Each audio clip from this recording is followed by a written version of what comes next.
Meu querido homem de Deus, abençoado, vai ser amém. Amém. Varão valoroso. Amém. Aí você deve falar, sou eu, Deus.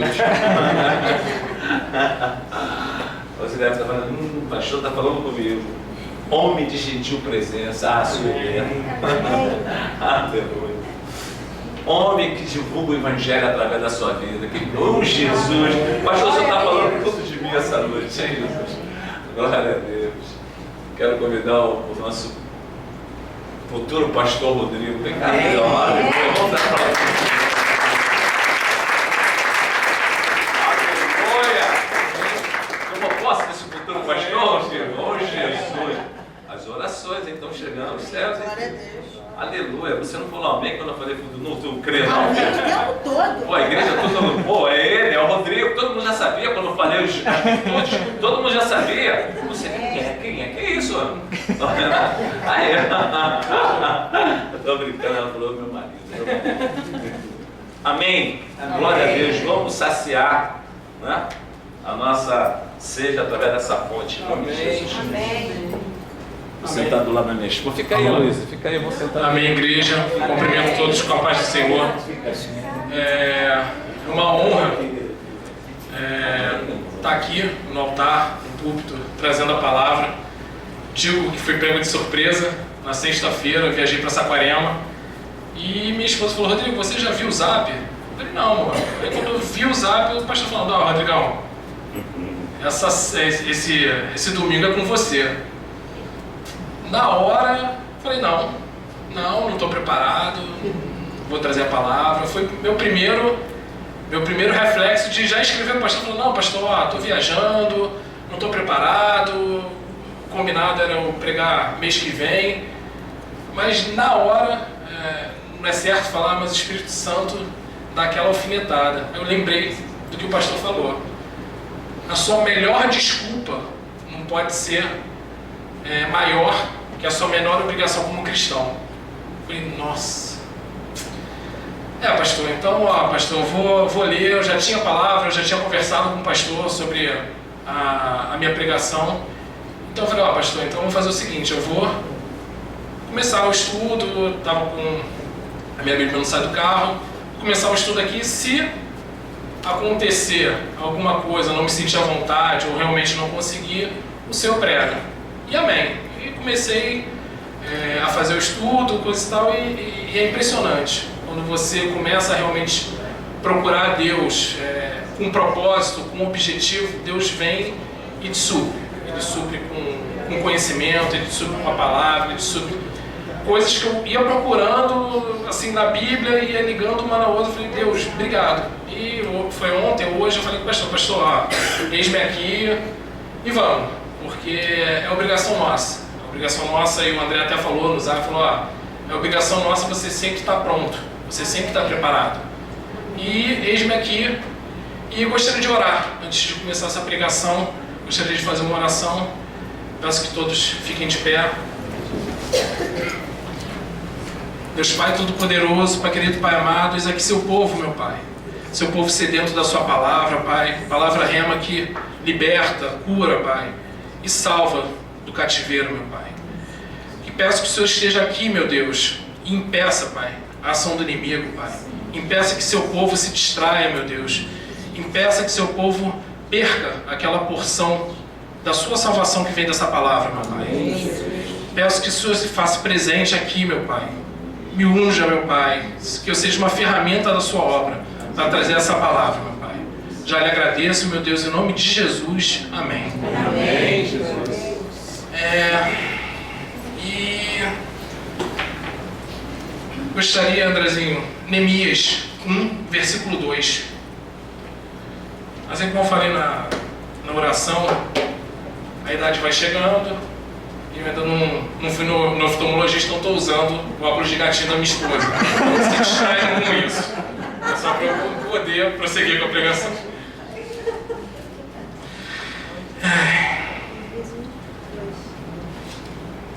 Projetor? Olha daqui, fica mais fácil. Veio Hanani, um dos meus irmãos, com alguns de Judá. Então lhes perguntei pelos judeus que escaparam e os que não foram levados para o exílio, e acerca de Jerusalém. Disseram-me: os restantes que não foram levados para o exílio e se acham lá na província estão em grande miséria e desprezo. Os muros de Jerusalém estão derribados e suas portas queimadas. Amém? Amém. E quando eu comecei a ler e lendo Neemias, eu já conhecia que no curso de casados a gente passa por Neemias em alguns capítulos, mas lendo esses 2 versículos, me veio à mente e pesquisando, e o que seria uma cidade com muros derribados, muros derrubados? Uma cidade insegura. E os portões queimados naquela época, os juízes ficavam nos portões e todos os julgamentos eram feitos ali. E com os portões queimados, a cidade também era sem lei. E me veio logo à mente, falei, meu Deus, está falando do mundo que a gente vive. Hoje a gente vive num mundo sem segurança, a gente sai na rua, assalto, bala perdida, e um mundo sem lei. A gente vê que a lei não vale para todos. A gente vê que pessoas fazem, pessoas são punidas, pessoas não são punidas. Hoje o dinheiro, infelizmente, nesse mundo que não nos pertence, fala muito mais alto que muitos outros predicativos cristãos. E eu fiquei, meu Deus, é muito ruim a gente, como cristão, tendo a Bíblia como manual, viver num mundo desse, viver num mundo sem lei, viver num mundo inseguro. E quando a gente pensa num mundo assim, num mundo inseguro, você logo vê que você está vulnerável a ataques, você está vulnerável a investidas do inimigo, e o próprio trecho fala que o povo vivia em miséria. Hoje você anda pelo rio, você vê isso pelo mundo, um povo miserável, um povo sem Deus, um povo sem amor. E isso diz tudo aqui. Por quê? Hoje não temos muros, hoje não temos leis.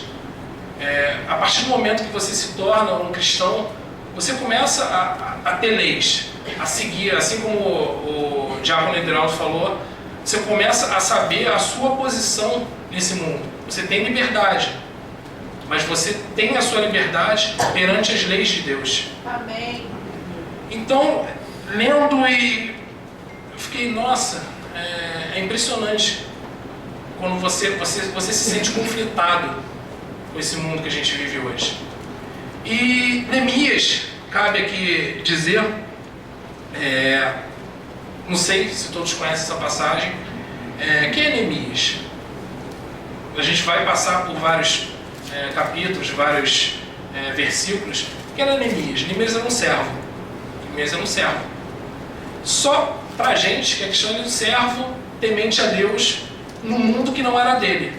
Se alguém aqui se identificar com essa situação, é exatamente o que a gente vive hoje. A gente é servo do Deus vivo e a gente vive num mundo que não é nosso, que não nos pertence. Porque o que a gente vê nesse mundo, só o amor de Jesus para consertar. E só por isso Neemias já era uma pessoa de referência. Mas, lendo a passagem, Neemias era um servo. Diz a Escritura que ele era copeiro. Aí a gente vai pensar logo, um copeiro é aquela pessoa que serve cafezinho, que serve lanche, que serve água. Não. Nessa época, o copeiro era aquela pessoa que provava vinho, comida, antes de ir para a boca do rei. Porque nessa época em si, muitos reis eram envenenados. Tinham seus vinhos envenenados, seus alimentos. Então, assim, Neemias, além de ser um servo, ele tinha uma função de risco. Que se tentasse envenenar o rei, ele seria envenenado primeiro. E diz a Escritura que o Neemias era um servo fiel e dedicado ao seu rei, que no caso era Artaxerxes, é difícil de falar. Mas, e por ele ser um servo dedicado e fiel, ele era reconhecido pelo rei. Aí a gente vai pensar, Neemias era um judeu, era israelita, que vivia sobre o comando de um rei persa, e ele tinha a função de provar todo o alimento, ou bebida, ou comida, que o rei ingerisse. Aí eu pergunto, e a gente vê que o rei, nessa época, não foi ele que destruiu Jerusalém, mas pelas leis da época, ele continuava lá, vamos usar a palavra, sufocando Jerusalém. E aí a gente pensa, Neemias, um servo israelita, com a cidade destruída, servindo ao rei que não segue os mesmos preceitos dele. Aí eu pergunto, como um rei, sabendo que o servo que impede dele ser morto, envenenado, é judeu, sabendo que a cidade dele é destruída pelas leis dele, então Neemias, além de ser fiel e dedicado, ele tinha o reconhecimento do rei. Por quê? Ele seguia os preceitos de Deus. Ele sabia que se ele fizesse alguma coisa ao rei, primeiro, ele estaria indo contra o que a Bíblia diz, o que Deus dele diz. E outra, pelo mundo mesmo, se ele fizesse alguma coisa ao rei, o rei morreria, mas ele também seria morto. Então Neemias servia o rei e era reconhecido pelo rei. E quando ele recebeu essa notícia do irmão e mais alguns de Judá, diz a passagem que Neemias, Andrezinho, está no 4, põe para mim o 1:4. 1:4 está...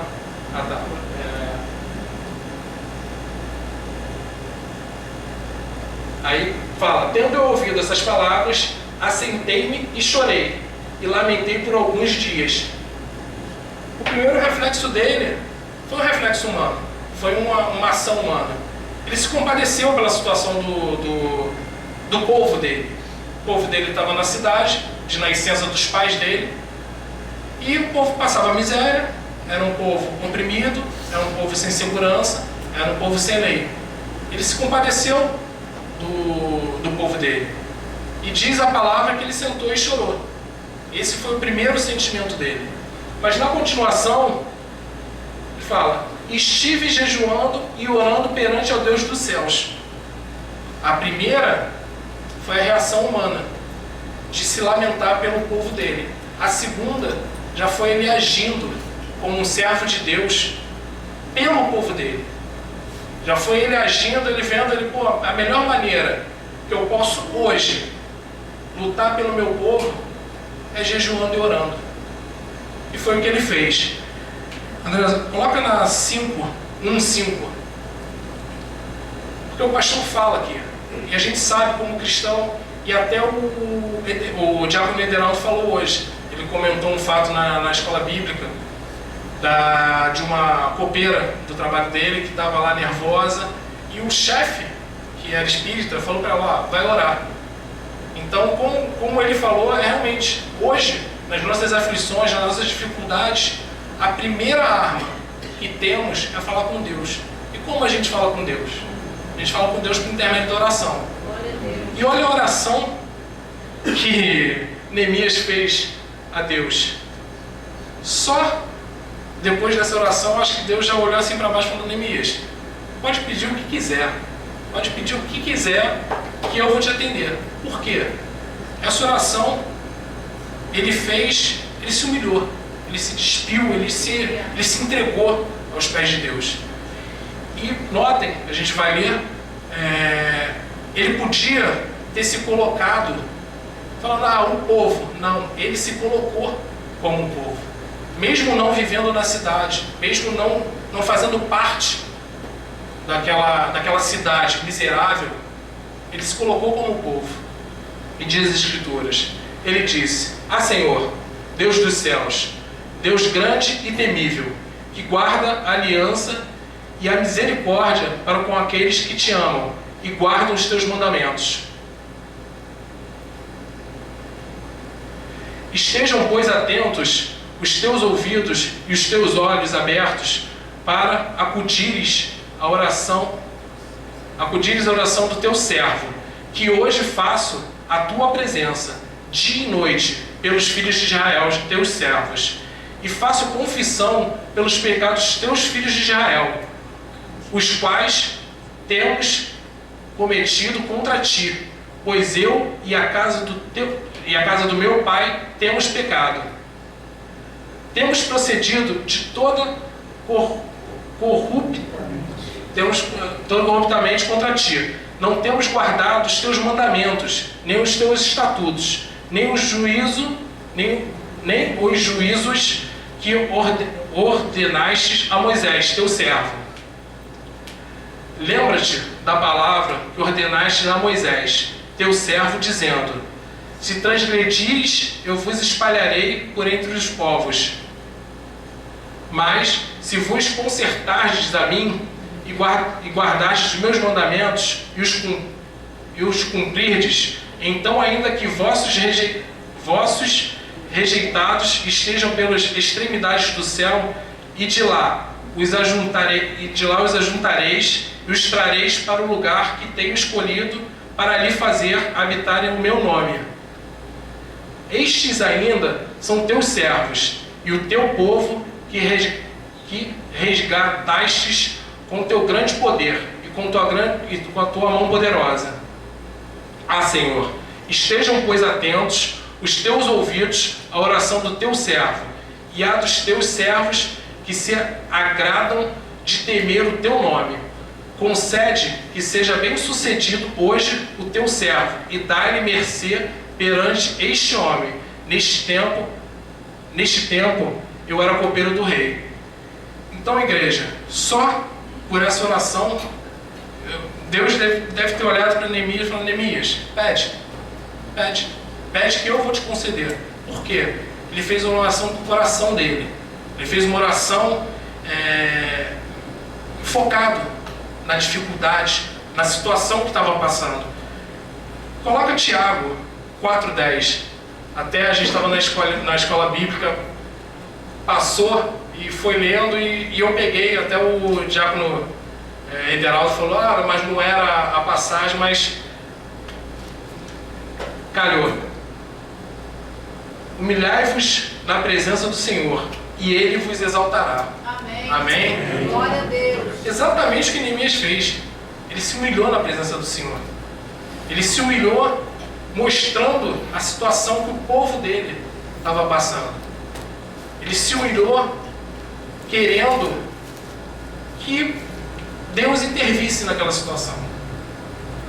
E vemos que, assim, ele era um copeiro de um rei que seguia uma lei que para Jerusalém, do jeito que estava, ia ficar e não tinha problema. E Neemias, com aquilo no coração, orou a Deus e falou: vou começar a agir. E foi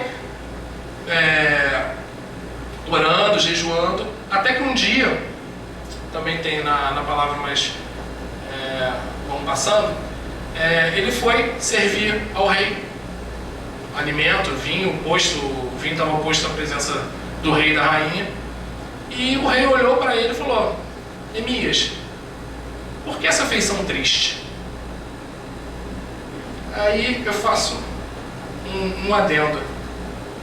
Um rei se preocupar com a feição de um servo é muito Deus. Porque quando você tem a marca de Deus, as pessoas notam em você. Aleluia. Quando você tem a marca de Deus, você é notado.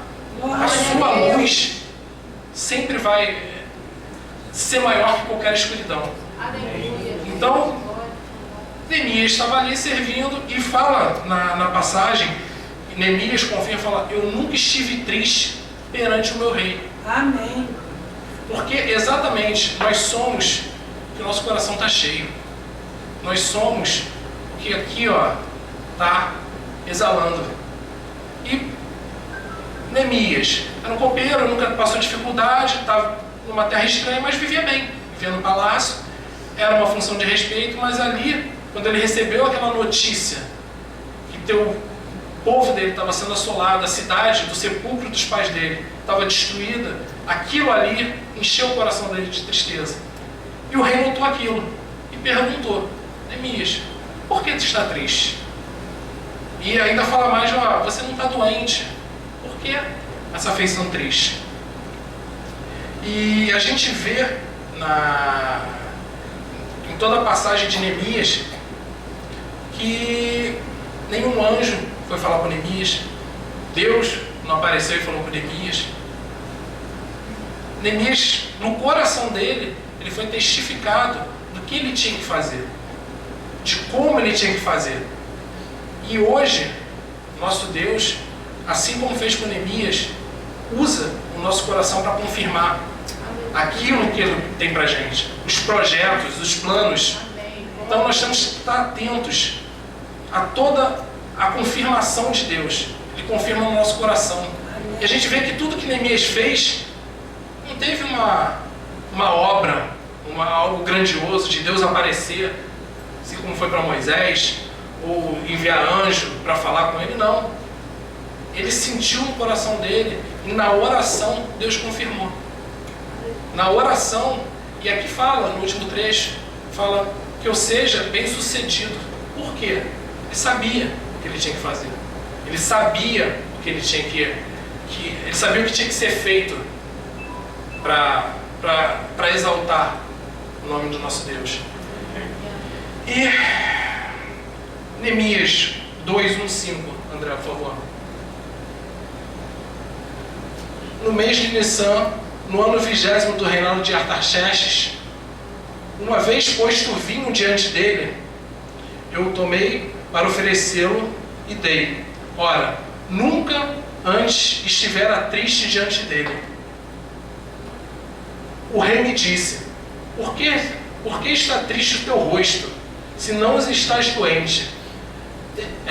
Tem de ser tristeza do coração. Então temi de sobremaneira. Por que ele temeu? Porque a gente vai ver um pouco mais na frente, ele ia falar com o rei.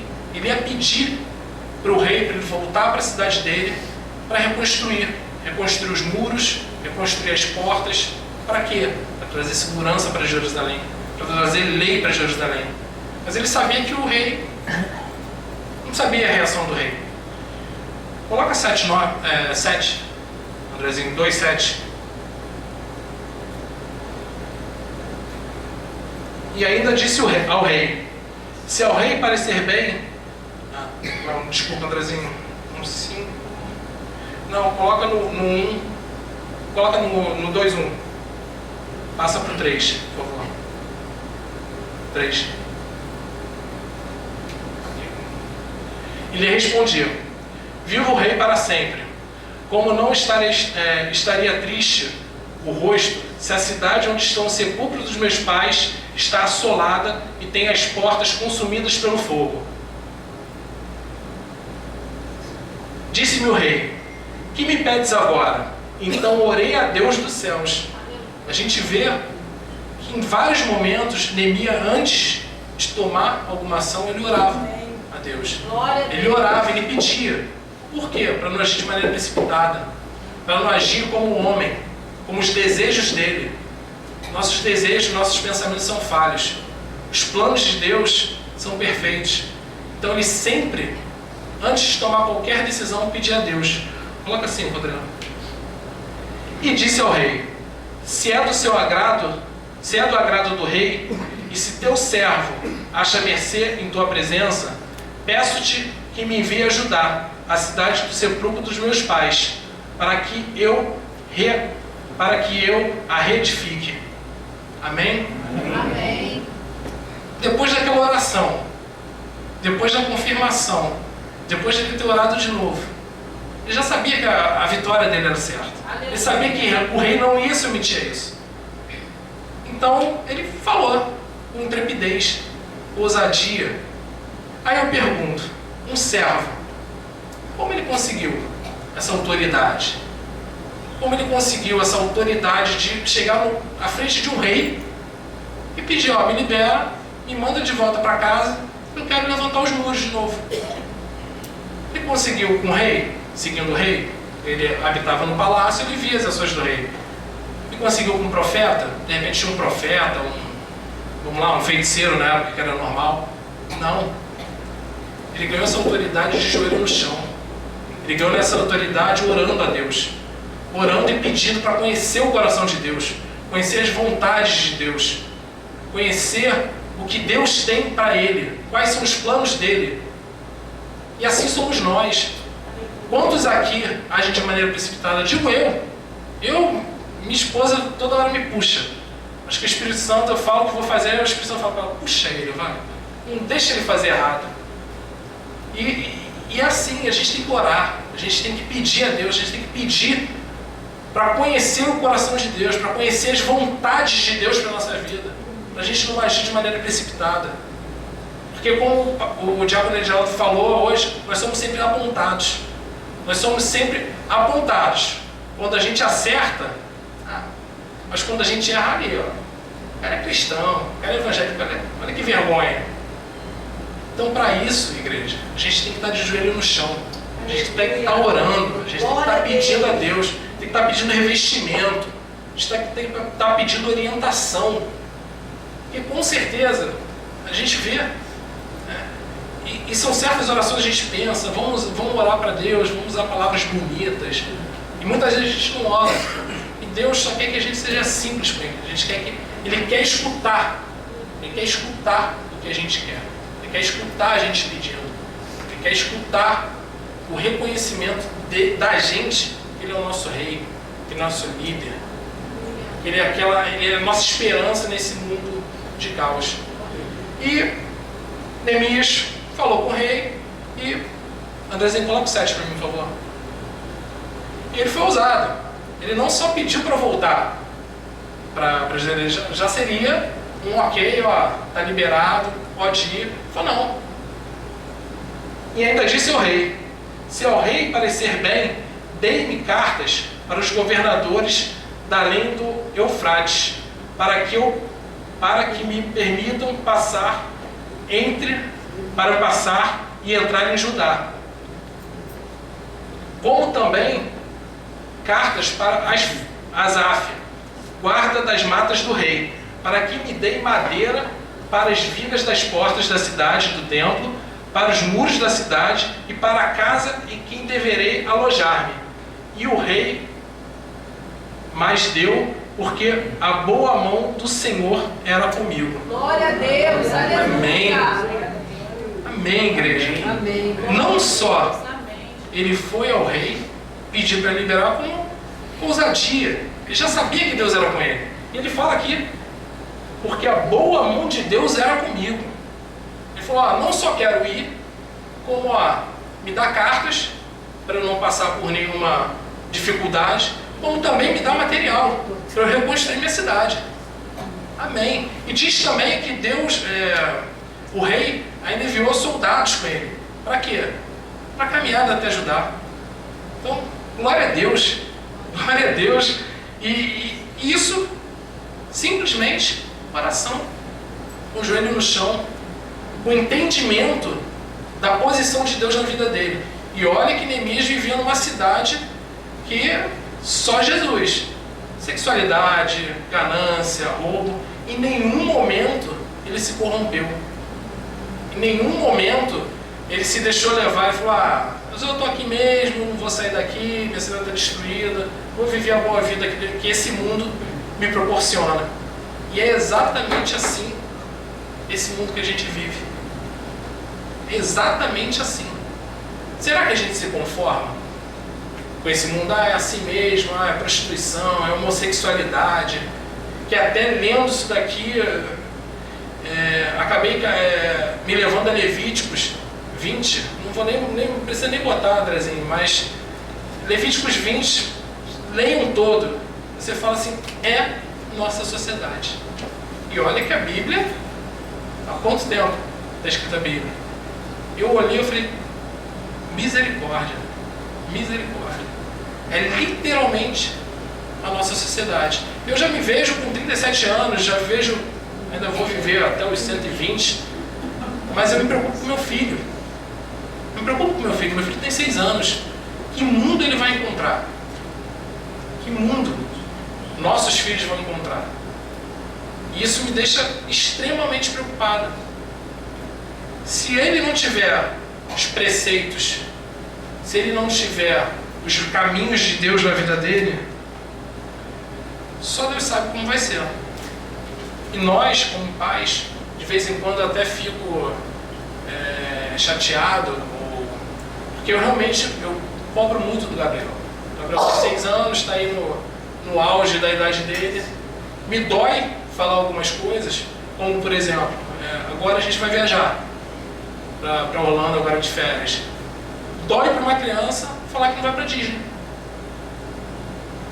Assim, é Disney, mas assim, para o meu conhecimento, para o meu entendimento, o que eu sigo hoje, eu sei que a Disney não presta. Eu acredito que a Disney não presta. Vou fazer o deixa disso? Não, deixa disso, vou levar. Não vou levar.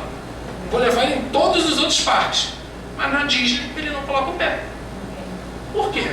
Eu sei, eu creio e tenho fé nisso, que a Disney tem N situações subliminares, vários pactos. Se a gente pegar os personagens da Disney, isso daí deixa até com minha esposa, que ela é especialista no assunto. Mas a gente vê que não presta. Vou levar meu filho? Não vou levar. É difícil de entender? É difícil de entender para uma criança de 6 anos. Ele vai ficar chateado? Graças a Deus, não. Por incrível que pareça, eles de vez em quando falam com a gente, filho, é isso. Ele, tá bom, papai. Então, graças a Deus, a gente vê que a nossa criação, que a gente vem falando com o nosso filho, tem seus defeitos. Amém. E é isso que a gente tem perante esse mundo. Várias adversidades, várias dificuldades. Se a gente não tiver realmente a marca e prezar pelo que somos no reino, a gente vai começar a não deixa disso, isso daí é legal. E a gente vê que uma hora vai ser que nem Jerusalém. A gente vai abrir a brecha, aí essa brecha vira rachadura, a rachadura desmorona. E vamos lá, e vamos reconstruir de novo nossos muros, nossa vida, e assim. André, coloca no Neemias 2:11.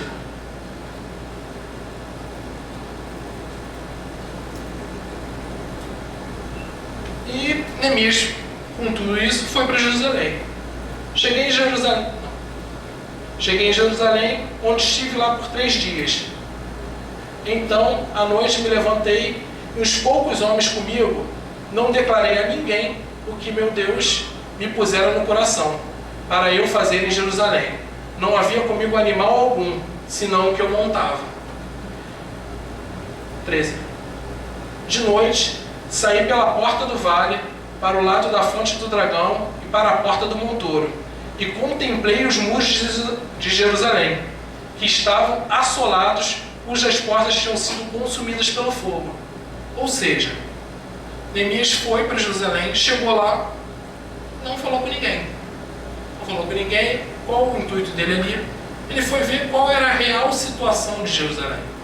Ele foi avaliar o que estava acontecendo em Jerusalém, como estavam os muros, como estava o povo. Ele ficou ali por 3 dias.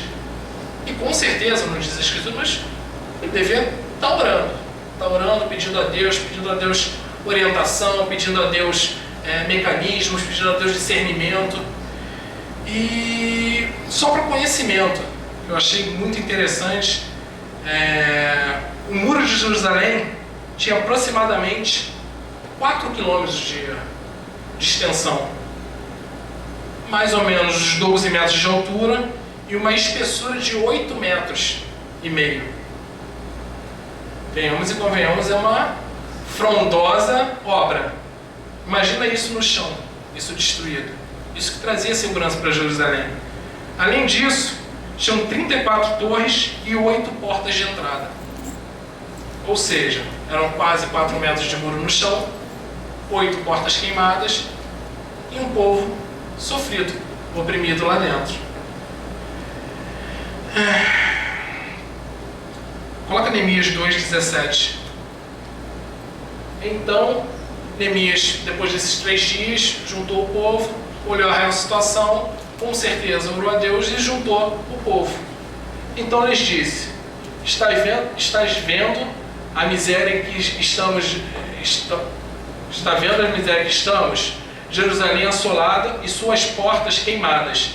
Vinde, pois, reedificaremos os muros de Jerusalém e deixamos de ser apróbios. 19. 18. Não. Então, Neemias juntou o povo, já tinha avaliado a situação e juntou, falou: vim aqui com a orientação de Deus para a gente reedificar os muros da cidade. Para a gente, apróbio significa pobreza, miséria. Para a gente deixar de ser pobre, para a gente deixar de ser miserável, para a gente ter uma cidade segura, uma cidade com lei.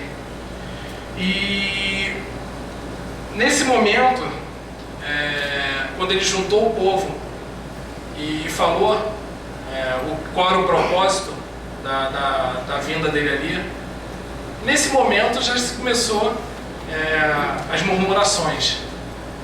O pessoal que, opa, temos um líder, vamos reconstruir, como tinha aquelas pessoas que, não, construção para quê? Vamos deixar assim tá bom. Assim o pessoal faz o que quer, o pessoal invade, o pessoal tira. Alguns se prevaleciam daquela situação, principalmente os povos ao redor, os povos inimigos, se prevaleciam daquela situação. E se levantou, coloca 19, Andrezinho, 2,19.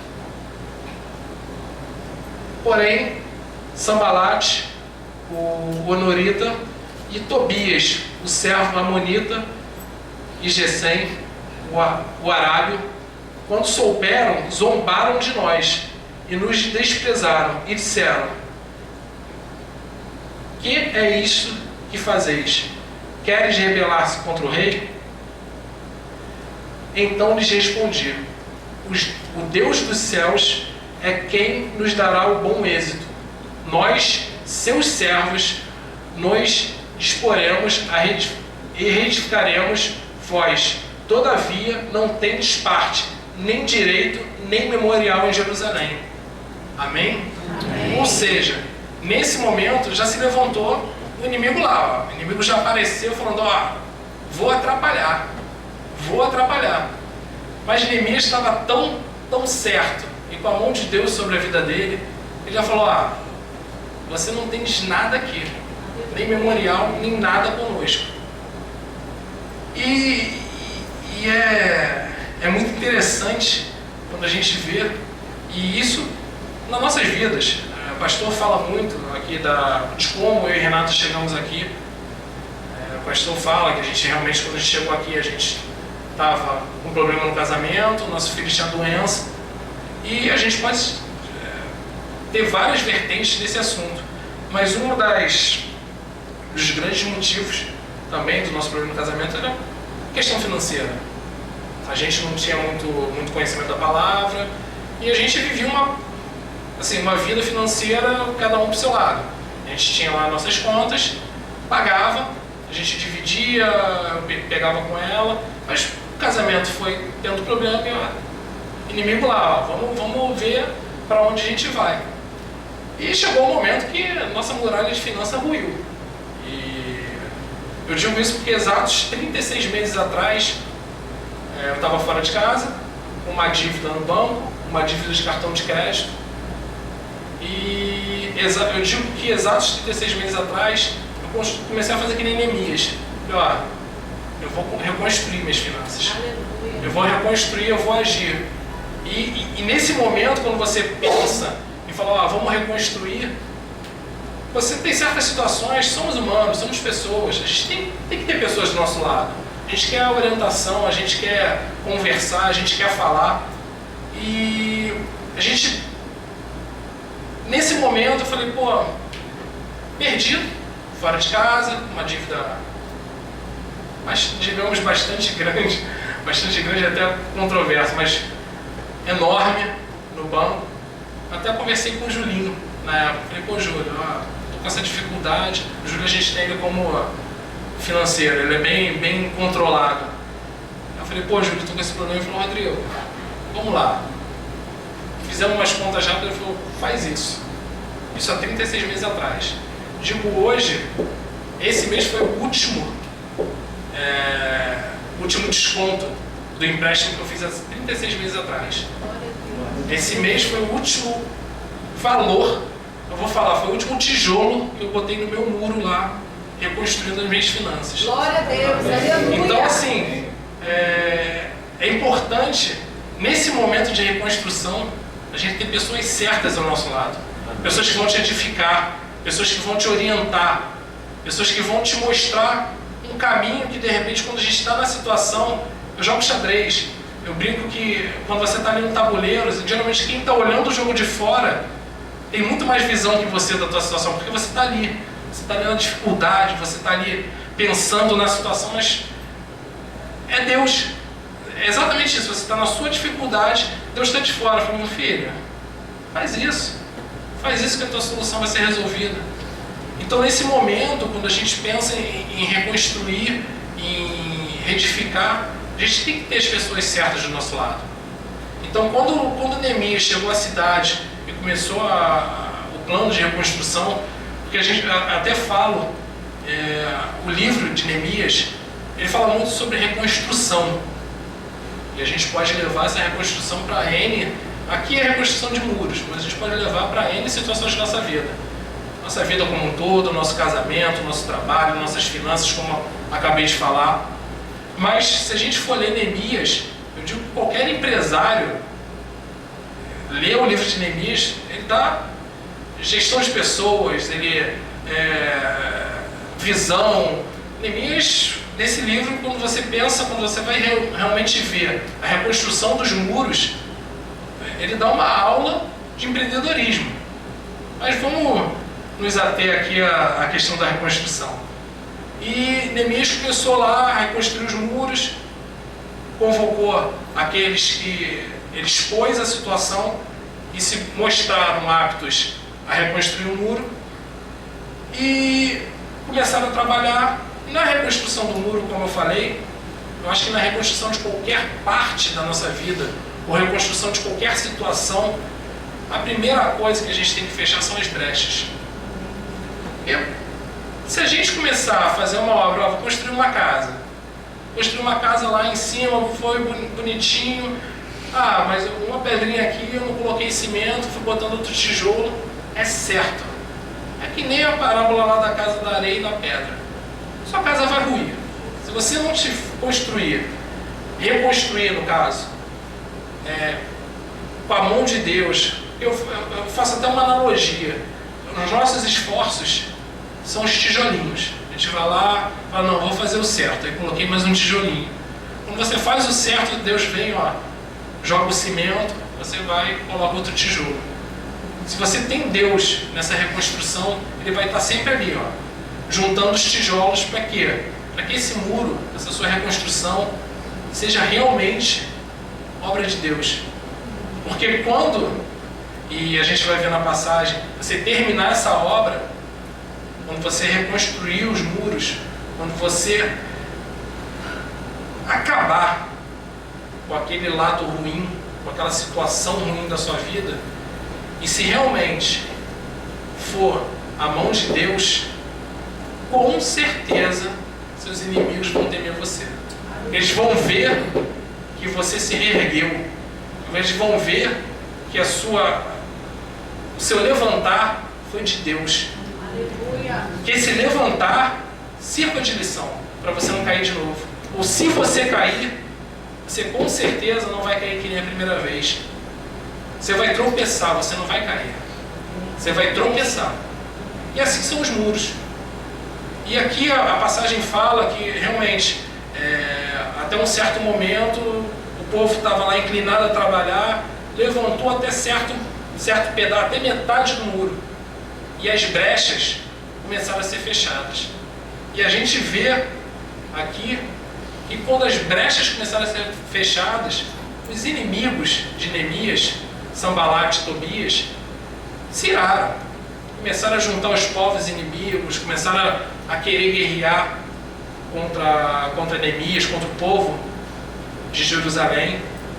E uma coisa, nessa passagem também, que serve para nossas vidas, ele fala, depois desse momento que erguemos o muro até metade, os trabalhadores começaram a trabalhar com uma mão no muro e a outra uma espada. Para quê? Para guerrear. Os inimigos não estavam satisfeitos daquela restauração. Os inimigos não estavam satisfeitos de ver Jerusalém se erguendo. E assim também em nossa vida. Quando a gente começa a se reerguer, se edificar, os inimigos se iram. Eles vão tentar de todas as maneiras entrar por brecha, entrar para derrubar de novo a gente, para humilhar, para envergonhar, para mostrar que a gente não é capaz. E quando a gente está em reconstrução, não pense que a gente vai ficar lá sentadinho, tô orando a Deus, Deus vai restituir. Não. A gente está em batalha. A gente está reconstruindo com uma mão e batalhando com outra. Porque a vida não para. A vida não para. Então, se a gente não tiver revestido e ciente do que a gente tem que fazer, claro, os mandamentos de Deus, e preocupados com realmente estar construindo e batalhando, porque a vida continua. Hoje eu estou reconstruindo minha área financeira, estou lá reconstruindo, mas tem meu casamento, então estou batalhando também pelo meu casamento para o inimigo não entrar. Amém? Amém. E nesse momento, quando a gente fala que de reconstrução, que o Neemias levantou pessoas para estarem, e a gente vê nitidamente, eu indico todos a lerem Neemias, o quanto ele foi estratégico de quem colocar para construir um pedaço do muro, foi bem estratégico no que fazer. E aqui fala que a gente estava com uma mão na obra, outra na espada, e você, interessante como foi colocado, eu estou aqui com a minha mão direita e minha espada na mão esquerda. Eu defendia o lado do meu irmão que estava com a mão na obra também. Então, preste atenção quem está ao seu lado em momento de reconstrução. Eu até uma terça-feira quando eu trouxe a palavra aqui na oração, também falei mais ou menos isso. Quem está contigo na sua batalha? Quem está contigo nas suas aflições? Ele vai te edificar? Ele vai te ajudar? Ele vai te trazer o entendimento? E até pesquisando mais, me aprofundando sobre essa palavra, Andrezinho, coloca 2 Reis 5,13. Essa passagem fala de Naamã. Naamã tinha lepra. Então vamos fazer analogia à palavra. Os muros da saúde dele estavam derrubados. Ele começou a agir. Ele foi ao profeta. O profeta falou o que ele deveria fazer. Aí o profeta falou, desce para o Jordão, mergulha 7 vezes na água e tu será curado. E Naamã achou aquilo ali um absurdo. Falou, pensei que ele ia pedir para eu fazer, guerrear, não sei. Ele pensou em alguma coisa e se virou as costas para o profeta e ia indo embora. Aí, então, se chegaram a ele seus oficiais e lhe disseram, meu pai, se houvesse dito o profeta alguma coisa difícil, acaso não farias?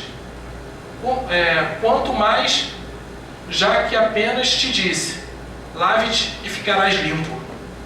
Agora imagina, se essa pessoa que estava do lado do Naamã falava, Naamã, é isso mesmo, esse profeta não sabe de nada, vamos embora, vamos voltar. Naamã não ia ter a cura dele. Naamã não ia ter seus muros da saúde dele reconstruídos. Então, igreja, quando a gente fala com quem andas, a gente tem que saber com quem a gente anda. Quem a gente coloca na nossa vida. Quem faz parte da reconstrução dos nossos muros. Eu, quando saí de casa, quando estava separado, quando tive todo esse problema, quando eu cheguei aqui na igreja, quem caminhava comigo, quem caminhava com minha esposa, era a Julie Catherine. Eles são referência aqui dentro. Eles são referência de tudo. De casamento, de pessoas. Imagina. E olha que eu tive essa referência, a Renata era muito orientada pela Catherine, mas eu não. Eu vim para Copacabana, para casa de um amigo meu de infância. E Deus sabe tudo que faz, né? Meu amigo era solteiro, vivia aqui em Copacabana. Copacabana, todos sabem que é um antro de perdição. Mas meu amigo trabalhava embarcado. Então ele ficava 14 dias na plataforma e 14 dias em terra. No tempo que eu fiquei na casa dele, ele dobrou 2 vezes. Ou seja, ele ficou 28, ele ficou 1 mês. Contato com esse meu amigo eu tive, acho que uma semana e meia. E nesse tempo todo eu fiquei em casa. De repente, se ele estivesse aqui, Rodrigo, vamos beber, vamos sair, vamos aproveitar a vida. Mas não. Eu vim pra cá, pro meio solteiro, e ele ficava embarcado. Eu ficava em casa sozinho.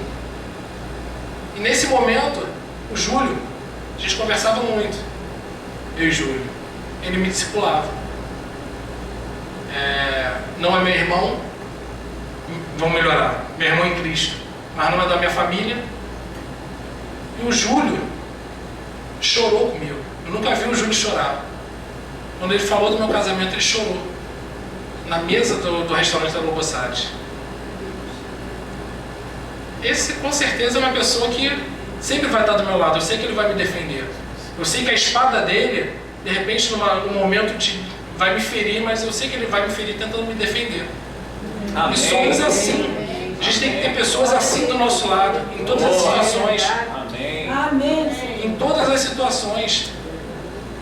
Como a gente vai reconstruir o nosso muro? Por exemplo, tô lá, vamos pensar. Como eu falei aqui, estava lá todo endividado, aí chamam para me ajudar um cara que tem mais dívida do que eu. Falar, Rodrigo, vamos lá, vamos gastar, dinheiro é para ser gastado mesmo, vamos lá, depois tu dá um jeito. Imagina. Não, o Júlio, Rodrigo, vamos lá, soma aí, quanto da sua dívida? Faz o seguinte, vamos pegar X no banco, parcela a perder de vista, parcelas que você consiga pagar, e por favor, não se endivide, não arrume mais dívida não. Vamos lá. Glória a Deus, nesse tempo todo, foram 36 meses, eu sei porque terminou agora esse mês, eu nunca mais tive uma dívida. Amém. Não dizimava, não ofertava, porque eu falava, se eu dizimar e ofertar, vai faltar menos para mim. Hoje eu dizimo, eu oferto e nunca me faltou nada. Amém. Glória a Deus. Nunca. Glória E a até a Deus. gente teve uma situação que eu ia dar como testemunho e terminou esse mês, a última parcela. E eu feliz, aí pintou uma oportunidade de eu comprar um carro, vi um carro lindo, eu falei, mas eu vou viajar agora, não, esquece, não vou comprar não vou me endividar, não, de dívida eu já estou cheio. E conversando com o pastor falou, Rodrigo, merreca, arruma aí um... Eu falei, não, pastor, esquece, não vai dar, não vou meter meus pés entre as mãos, eu sei o quanto é ruim ficar devendo, eu sei o quanto é ruim. E 2 dias depois, o pastor sempre falou do paintball, hoje para mim é negócio, não é nem mais muito lazer. Um amigo meu, que joga o campeonato que eu organizo, me ligou e falou, Rodrigo, ano que vem, não sei quantas etapas é o seu campeonato. Eu falei, 4. Qual o valor? Eu falei, X. Ele, estou depositando na tua conta as 4 inscrições do ano que vem já. E era exatamente Glória a Deus. o valor que eu precisava para comprar um carro. Aleluia. Amém. Eu falei para ele, pastor, eu falei, pastor, amém, amém. E já tinha em mente, já tinha no coração, eu falei, esse mês terminou meu último, eu coloquei o último tijolinho lá do meu muro da minha finança. Amém, Senhor. E acontece isso, eu falo, glória a Deus. me testificou. Por quê? Porque eu fui fiel a Ele. Eu venho dizimando, eu venho ofertando, eu venho sendo fiel a Ele. E Deus me dá esse presente. Como não ser fiel? Como não se sentir agradecido a esse Deus? E meu Deus, eu fiquei assim feliz. E eu e minha esposa, a gente senta, a gente conversa muito. E esse muro, eu tenho certeza que o inimigo nunca mais vai derrubar. Porque ele vê a marca de Deus na reconstrução. Glória a Deus. E amém. Amém. Eu garanto. Posso tropeçar. Mas os meus muros, a minha finança, nunca mais. Amém. Nunca mais. E nesse momento de reconstrução, como a gente estava falando, sempre vai aparecer os construtores, aquela pessoa que vai estar ali contigo, e os obstrutores, que não vão querer que aquela obra vá para frente. Mas Neemias estava lá com Deus e conseguiu concluir a obra, concluiu a obra. Pelos dados que eu passei, a gente brinca hoje que a gente pega um pedreiro para construir um muro de 3 metros, demora 5 meses e o muro sai torto. Eles construíram esse muro de 4 metros por 12, por 8, em 52 dias. É impressionante o tamanho dessa obra. E diz a palavra que fala, ao término da reconstrução dos muros, os povos inimigos ao redor de Jerusalém temeram, porque viram a mão de Deus na reconstrução. Viram que Deus era com eles, viu que Deus agiu com bondade, com benevolência, com a vontade dele mesmo ali.